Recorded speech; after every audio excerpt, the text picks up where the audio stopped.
warahmatullahi wabarakatuh. Perkenalkan, nama saya Faiz Murtado dengan NPM 20025010085. Di sini saya akan menjelaskan tentang sentral dogma pada ilmu biologi molekuler. Apa sih sentral dogma itu? Sentral dogma itu kalau dilihat dari segi bahasa, sentral yang artinya adalah pokok, sedangkan dogma artinya hukum atau landasan teori.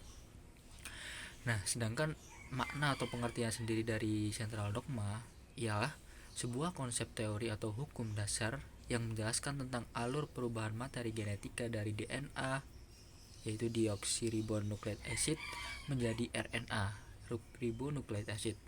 Kemudian dari RNA menjadi protein. Nah, hal ini juga senada dengan apa yang dikemukakan oleh Ihsani dan kawan-kawan. Deskripsi dari alur informasi material genetika disebut juga dengan sentral dogma. Nah, kemudian mekanisme dari sentral dogma sendiri ada 3. Yang pertama, replikasi DNA. Ini merupakan tahap duplikasi atau pengadaan dari DNA itu sendiri. Terus yang kedua ada transkripsi. Ini merupakan proses dari DNA kemudian menjadi RNA.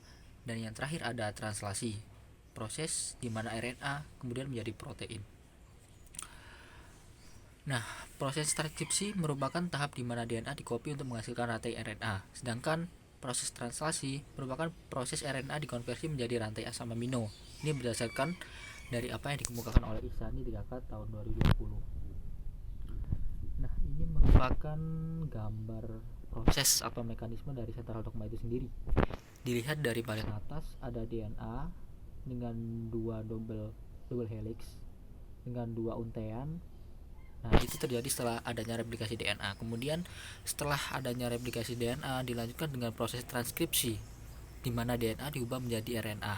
Dan RNA ini cuma ada 1 untaian saja. Kemudian ketika DNA tadi sudah menjadi RNA, RNA tersebut diubah lagi menjadi protein melalui proses yang disebut dengan translasi.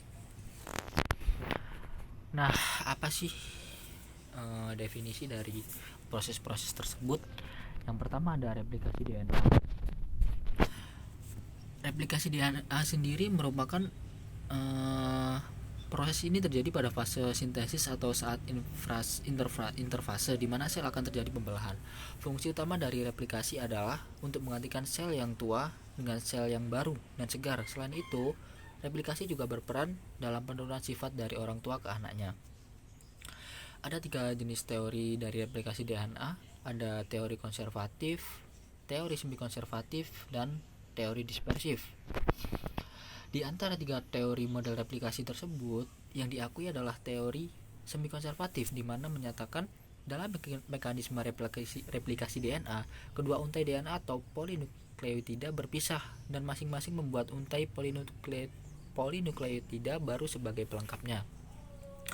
Dalam replikasi DNA juga dibutuhkan beberapa gen, di antaranya adalah helikase, RNA primase, DNA polimerase 3, DNA ligase, di mana semua gen tersebut memiliki fungsi yang berbeda-beda dalam proses replikasi DNA nanti. Kemudian ada transkripsi.